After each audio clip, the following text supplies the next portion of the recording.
అందరికీ శనార్థులుల్లా ఎట్లున్నారు మంచిగున్నారా? నేనైతే జబర్దస్తుగున్నా. మరి సిట్టమయ్య మంచి మంచి ముచ్చట్లయితే పట్టుకొని వచ్చింది. ఆలస్యం చేయకుండా ముందైతే పెద్ద అర్థాలు చూద్దాం పాండ్రి. అసెంబ్లీ ఆఫీసర్ కు హైకోర్టు ఇచ్చిందట ఆర్డరు. మరి జంపింగ్లపై ఏం చేస్తాడో చూడాలి స్పీకరు. 19 దినాల సంధి మేము నిరసన చేస్తున్నా, మాకు న్యాయం జరుగుతలేదంటున్నా జనము. మరి లోకేష్ సారు ఎందుకయ్యా హామీలు గింతగనము? కాదంబరి జత్వాని ముచ్చట మాట్లాడుతున్నారు రమాదేవి దుర్గాభవాని మేడంలు. మరి బాలీవుడ్ హీరోయిన్ కు ఇస్తారా ఏమైనా హామీలు? గోదావరి నదికి 2వ ప్రమాదిక హెచ్చరిక జారీ చేసిండ్రు అధికారులు. 24 గంటల్లోనే 150 క్యూసెక్ల నీళ్లను బయటికి పెట్టినట అధికారులు.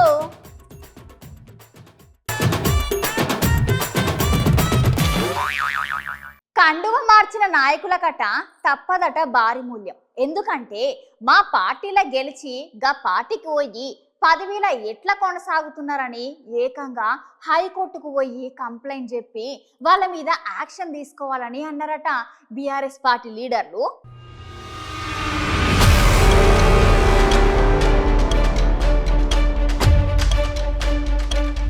కండువ మార్చిన ముగ్గురు పెద్ద లీడర్ల పిటిషన్లు ఎంబటే స్పీకర్ సార్ ముంగట ఉంచాలని అసెంబ్లీ పెద్ద సార్కు చెప్పింది హైకోర్టు.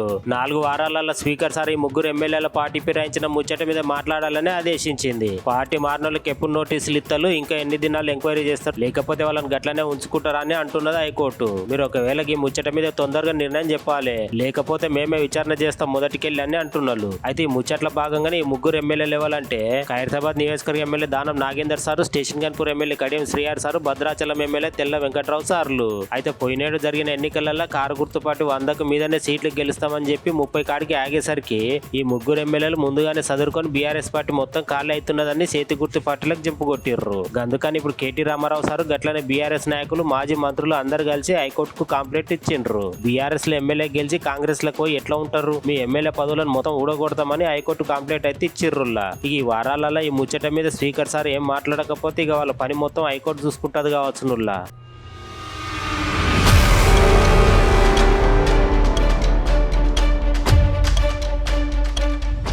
ఆంధ్రప్రదేశ్ రాష్ట్ర సర్కారు మా జనాన్ని అస్సలు పట్టించుకుంటలేదని అక్కడున్న మంచినీటి కార్మికులు ఏం చేసిండ్రు ఎరికేనా? వామ్మో వామ్మో, నేను చెప్పుడు కాదు కానీ ఒకసారి మీరు చూడండి, అంత మీకే అర్థమవుతుంది.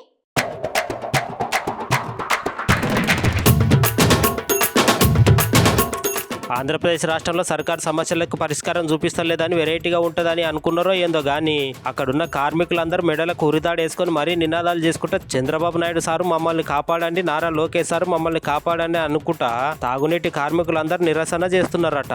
అయితే గత 19 రోజుల సంధి సమ్మె చేస్తున్నప్పటికీ మా గోసను ప్రభుత్వం అయితే పట్టించుకుంటలేదని సత్యసాయి తాగునీటి పథకం కార్మికులు అందరు కలిసి కొత్త చెరువులో మెడకు ఉరితాడు కట్టుకొని మరీ నిరసన తెలియజేసిండ్రు. ఇప్పుడున్న సర్కారు మా కార్మికుల కోసం అర్థం చేసుకొని మాకు సాయం చేస్తారా, లేకపోతే మెడకు చేసుకున్న ఉరితాడు బిగించుకోమంటారా, ఆలోచించండి అని ఆ కార్మికులందరూ అంటున్నారు. 6 నెలల సంధి జీతాలు ఇస్తలేరు, మా కుటుంబంలో ఉన్న వాళ్ళందరము ఉపాసం ఉంటున్నాము, ఒంటిపూటనే తింటున్నాం, ఎన్నికల ముంగట పథకాలు నిర్వహించి వాటి బాధ్యత మొత్తం ప్రభుత్వమే తీసుకుంటుందని చెప్పిన మంత్రి లోకేష్ సారు ఇచ్చిన హామీలు నీళ్ళ మీద మాటలు అయిపోయినాయని జనాలందరూ అంటున్నారు. ఇప్పటికైనా సర్కారు మా గోసను అర్థం చేసుకొని ఈఎస్ఐ పిఎఫ్ సౌలతులు కూడా కల్పించి పెండింగ్లున్న జీతాలని ఎవరి వాళ్ళకు వచ్చేటట్టు చేయాలని వేడుకుంటున్నారంట జనాలందరూ. ప్రభుత్వంలో గానీ ప్రభుత్వ అధికారుల్లో కానీ ఏ విధమైనటువంటి చలనము లేదు.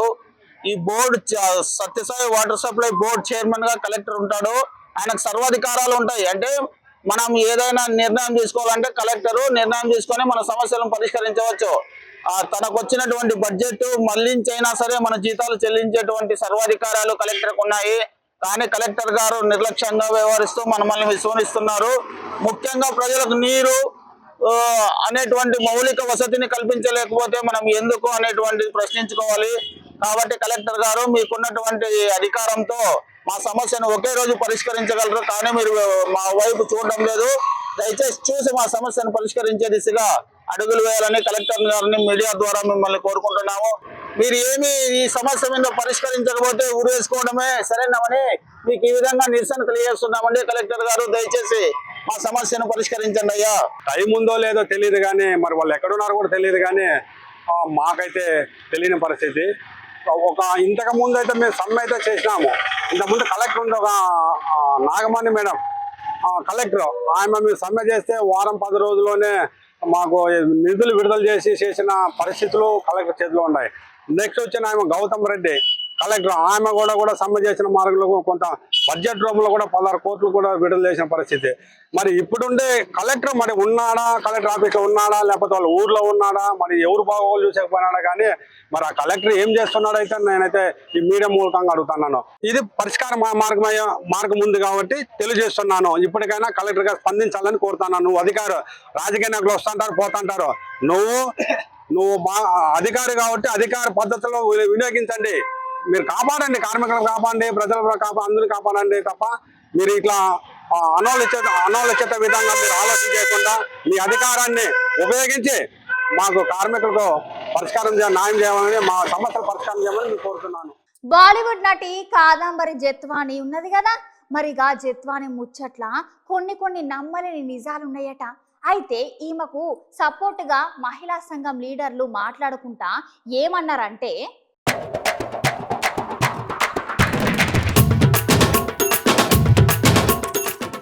బాలీవుడ్ నటి కాదంబరి జత్వాని ముచ్చట మన తెలుగు రాష్ట్రాలలో అందరికీ తెలుసు కదా నుల్లా. ఆమె మీద కొందరు రాజకీయ నాయకులు కావాలని కేసులు బనాయించి లోపలేయాలని చూస్తున్నారనే ముచ్చట మన అందరికీ తెలిసిందే.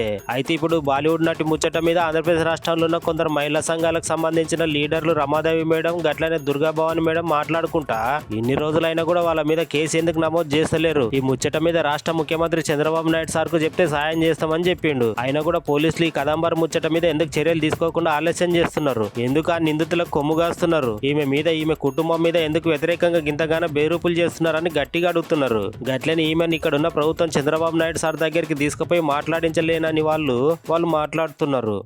పోలీస్ కస్టడీలో ఎందుకని ప్రూవ్ అండ్ మ్యాటర్ ని మీరు కోర్టులో ఇంతవరకు ప్రొడ్యూస్ చేయలేదు. ఆ అమ్మాయి ఇలా చీట్ చేసింది, లేకపోతే మనీ ఎక్స్ట్రాక్ట్ చేసింది, లేకపోతే ఇంకోటి చేసింది అని ప్రూవ్ చేయడానికి మీకు కన్సిడరబుల్ టైం ఉంది కదా. 7 days మీ పోలీస్ కస్టడీలో ఉంది. మీ పోలీస్ కస్టడీలోనే మీ పోలీసులు హెరాస్ చేశారని చెప్పేసి అమ్మాయి ఆరోపిస్తాం. నా నోరు నొక్కేశారు, మీరు ఏ మాట మాట్లాడినా సరే మొత్తం మీ ఫ్యామిలీ లేకుండా పోతుంది, మీరు జిందాల్ మీద ఏదైతే కేసు పెట్టారో ఆ కేసుని ఉపసంహరించుకోవాలా, దానిలో మీరు మాట్లాడకూడదు, అలాగే ఇక్కడ ఏం జరిగింది అనేది కూడా మాట్లాడకూడదు, మీరు అవన్నీ క్లోజ్ అయిపోయిన తర్వాత ఈ కేసు కూడా మీ మీద క్లోజ్ అయిపోతుంది, ఇది చెప్పారని అమ్మాయి ఆరోపిస్తుంది. అవునా కాదా తేల్చాల్సింది ఎంక్వైరీ కదా. ఎంక్వైరీ చేయమని మేము అడుగుతున్నాం, నిష్పక్షంగా ఎంక్వైరీ చేయమని అడుగుతున్నాం. అమ్మాయి ఏదైతే ఒక ఆరోపణ చేస్తుందో మీ మీద నన్ను హెరాస్ చేశారు, నన్ను హింసించారు పోలీసులు అని, మీరు కేసు ఫైల్ చేయాల్సిన అవసరం ఉందా లేదు? ఎందుకు కేసు ఫైల్ చేయాలి? మార్చి 16వ తేదీన ఈ అమ్మాయి జైల్లో ఉండగా క్లోజ్ చేశారు. ఏమని క్లోజ్ చేశారో తెలుసా? She's not coming to the court. అక్కడ పోలీసులు అందరికీ తెలుసు. ఇక్కడ పోలీస్ కమిషనర్కి వాళ్ళు లెటర్ రాశారు, హౌ ఇస్ షీ అని చెప్పేసి. ఆ పోలీసులు కోర్టుకి ఏం సబ్మిట్ చేయాలి? ఈ అమ్మాయి అక్కడ పోలీస్ కస్టడీలో ఉంది, జ్యుడిషియల్ కస్టడీలో ఉంది, so she could not come, so ఇంకా టైం ఇవ్వండి అమ్మాయి ఎవిడెన్స్కి అని కదా. I'm very grateful to the media for their responsible journalism. All the media that leaked out this truth, that was very vital. And the people of Andhra Pradesh who chose Honorable Chief Minister of Andhra Pradesh, the current Chief Minister of Andhra Pradesh, Honorable Chandrababu Naidu sir, who elected into power and gave him the reins of the state. He was elected with his able governance and people under him, his able men to form the onus to serve justice to a woman and her old parents who have been wrongfully and illegally harassed. So that was a very noble initiative that these responsible men took up. I'm very sorry to see, very pained to see, this being used as a political weapon against them. Somebody that's just trying to serve justice to an innocent woman and her elderly parents. Hydraa అంటేనే మొత్తం drama. ఈ హైడ్రా పేరు మీద ఎన్ని లక్షల transaction జరుగుతుందో మీకు తెలియదా? ఇదంతా మీకు తెలియకుండానే జరుగుతున్నదా?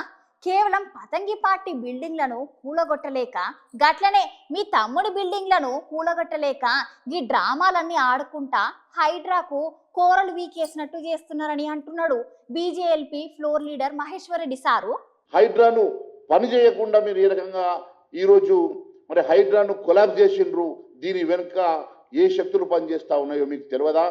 దీని వెనుక ఎన్ని వందల వేల కోట్ల రూపాయల ట్రాన్సాక్షన్ జరుగుతున్నాయో మీకు తెలియదని అడుగుతున్నా. ఆ రోజు మీరే చెప్పిర్రు, స్వయంగా ముఖ్యమంత్రి గారు చెప్పిర్రు హైడ్రా పేరు మీద వసూలు జరుగుతూ ఉన్నాయని చెప్పి. ఈరోజు ముఖ్యమంత్రి గారు మీకు తెలియకుండానే వేల కోట్ల వసూలు జరుగుతూ ఉన్నాయా? ఈరోజు ఎందుకు మీరు హైడ్రాకి కూరలు తీసేసిండ్రు? ఎందుకు ఈరోజు హైడ్రాను ఆపేసిండ్రు? ఎందుకు ఈరోజు కేవలం హైడ్రాని ఒక డమ్మి చేసే ప్రయత్నం చేస్తూ ఉన్నారు అంటే దాని వెనుక కారణం కేవలం ఓవైసీ గారి బిల్డింగ్ కూర్చోలేకనో, నీ తమ్ముడు బిల్డింగ్ కూర్చోలేకనో, నీ కుటుంబంలో ఉన్నటువంటి ప్రజల్ని తట్టుకోలేకనో ఈరోజు అక్కడ నివాసం ఉంటున్న వాళ్ళను ముట్టుకోమని, కాలేజీలు నడుస్తున్న కాలేజీలను ముట్టుకోమని ఈరోజు రకరకాలుగా మీరు హైడ్రాకు ఉన్నటువంటి కూరల్ని పీకేసి దాన్ని డైల్యూట్ చేసి ఎగ్జిట్ తీసుకునేటువంటి ప్రయత్నం చేస్తున్నారంటే దీని వెనుక వేల కోట్ల రూపాయల కుంభకోణం ఉందని చెప్పి తెలియజేస్తా ఉన్నాను. భద్రాద్రి కొత్తగూడెం జిల్లా ముచ్చట్లు ఒకసారి మనం తెలుసుకోవాలంటే ఇక అక్కడున్న గోదావరి నది గురించి ముందుగాల తెలుసుకోవాలి. కొన్ని రోజుల కింద గోదావరి నదికైతే మొదటి ప్రమాద హెచ్చరిక చేసిండ్రు. మరి ఇప్పుడు ఇంకా నీళ్లు ఎక్కువైతున్నాయట, ఏకంగా 43 అడుగులు దాటుతున్నాయి. మరిగా గోదావరి వరద ముచ్చట ఒకసారి మనం కూడా తెలుసుకుందామా?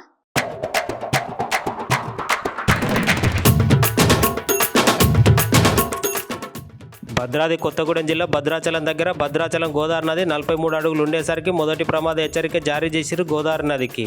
ఇప్పుడైతే భద్రాచలం గోదావరి నది 43 అడుగుల దగ్గర 9,32,000 నీటి ప్రవాహంతో కిందికి చేరుకున్నాయట గోదావరి నీళ్లు. చెర్ల మండలంలో పొంగి పొర్లుతున్న వరదలకు తాలిపేరు గడిచిన 24 గంటలల్లా 1,50,000 క్యూసెక్ల నీళ్ళైతే అధికారులకైతే కిందికి వదిలిపెట్టిర్రట. ఇక సిడబ్ల్యూసీ అధికారులు అయితే ఏమని అంచనా ఇస్తున్నారంటే గోదావరి నదికి 48 అడుగుల నీళ్లు రాగానే రెండవ ప్రమాద హెచ్చరిక జారీ చేయాలని అంచనాలు వేసుకుంటున్నారంట.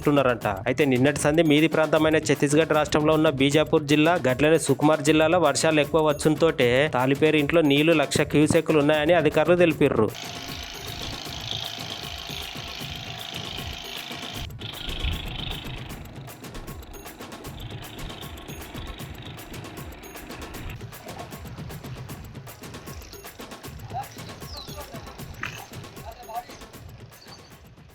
ఆంధ్రప్రదేశ్ రాష్ట్రంలో ఇప్పుడు ఎక్కడ చూసినా విజయవాడ ముచ్చట్లే. వరదలు గట్లనే వర్షాలు తగ్గినాయో లేదో కానీ మళ్ళొక్కసారి అతి భారీ వర్షం పడేసరికి అక్కడున్న వీధులన్నీ ఎట్లయినాయో ఒకసారి చూడుండ్రు మీరే.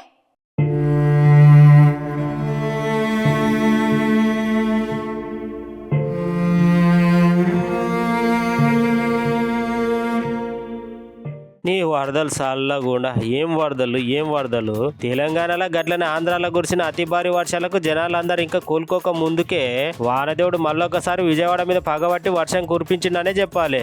జనాలు గింతగానం అరిగోసలు పడుతున్నా కూడా వర్షానికి జాలి లేకుండా ఎట్లా కురుస్తుందంటే గట్ల కురుస్తుందిలా. విజయవాడకు సింగునగర్ ఉన్నది కదా, అక్కడ వర్షం కొట్టి వర్షం నీళ్ళు ఎంతటి నష్టాన్ని తెచ్చి బీభత్సాన్ని సృష్టిస్తున్నాయో మీకు తెలుసునా? పాపముల్లా జనాలు చూస్తుంటే మంచిగా ఉన్న రోడ్డు కొన్ని నిమిషాలనే జలమయమై జనాలందరూ ఎట్లా వేరే దగ్గరికి బండ్ల మీద పోతున్నారో చూడుర్రి. నిజంగా ఎంత ఇబ్బంది పడుతున్నారు కావచ్చు జనాలందరూ. ఇప్పటికే వరదలు చేయబట్టి జనాలందరూ అన్యాయం అయిపోయిర్రు. చాలా మందికి ఆంధ్రప్రదేశ్ ప్రభుత్వం సహాయక చర్యలు అందించిన సుత ఇంకా కొంతమందికి సహాయక చర్యలు అందక అవస్థలు పడుతున్నారు. ఇప్పుడే తేలుకుంటుంది విజయనగరం. గట్లాంటి విజయనగరంకు మళ్ళొకసారి వరదలు వచ్చి జనాలందరికీ మళ్ళొక కన్నీళ్లు నింపిపోయినాయి.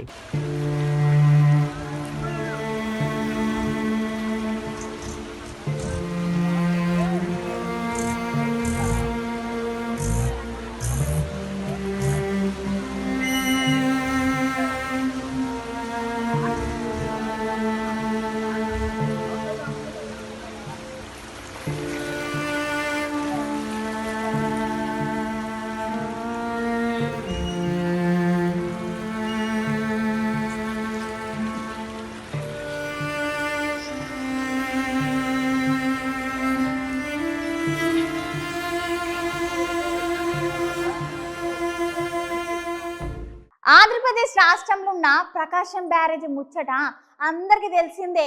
గా ప్రకాశం బ్యారేజ్కి ఒక 2 పడవలు వచ్చి గుద్దుకొని ఎంతటి భయాన్ని సృష్టించిందో తెలుసు కదా. మరి గా ముచ్చట మీద పోలీసులు ఏమంటున్నారంటే,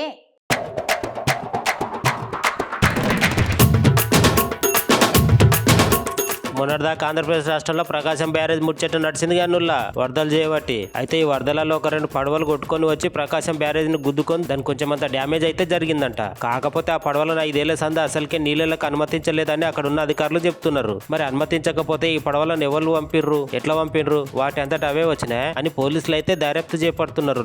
అయితే పోలీసులు శేషాద్రి కోమటి రామ్మోహన్ కి చెందినాయని గుర్తించారు. కాకపోతే ఈ కోమటి రామ్మోహన్ వైసీపీ నాయకుడు, ఈ పడవను నడిపింది కూడా నందిగాం సురేష్. అయితే ఈ రామ్మోహన్ అనే వైసీపీ నాయకుడు తలశీల రఘురాం మేనల్లుడు అని తెలుస్తున్నదంట వాళ్ళకు. అయితే ఈ ముచ్చట మీద జలవనరుల శాఖ సార్లు మాట్లాడుకుంటా పడవలను కావాలని వదిలినరా లేకపోతే అవే వచ్చినాయా అని ముచ్చట మీద చేస్తున్నారని హోంమంత్రి అనిత మేడం అయితే చెప్పింది. ఇక పడవలు గుద్ది అనార్థం జరిగిన ప్రకాశం బ్యారేజ్ దగ్గరికి ఆంధ్రప్రదేశ్ రాష్ట్ర ముఖ్యమంత్రి నారా చంద్రబాబు నాయుడు సార్ వచ్చి పరిశీలించిండు. ఈ పడవలు గుద్దిన కేసులో విచారణ వేగంగా జరిపించాలని గట్లనే ఆ 2 పడవ నడిపిన మనుషులను అదుపులోకి తీసుకున్నారంట పోలీసులు.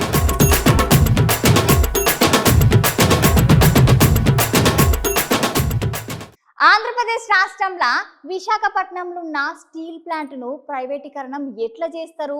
గట్ల చేస్తే దాని మీదనే బతుకుతున్న మేమందరము అన్యాయం అయిపోతామని కార్మికులందరూ ఇవాళ డిమాండ్ చేసుకుంటా కుర్మానపాలెం జాతీయ రహదారి మీద కార్మికులందరూ ఆందోళన చేస్తున్నారులా.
ఇగో గివ్వుల్లో ఇయాల్టి ముచ్చట్లు. మళ్ళా సిట్టమ్మ మంచి మంచి ముచ్చట్లతోని మళ్ళా కలుస్తుంది.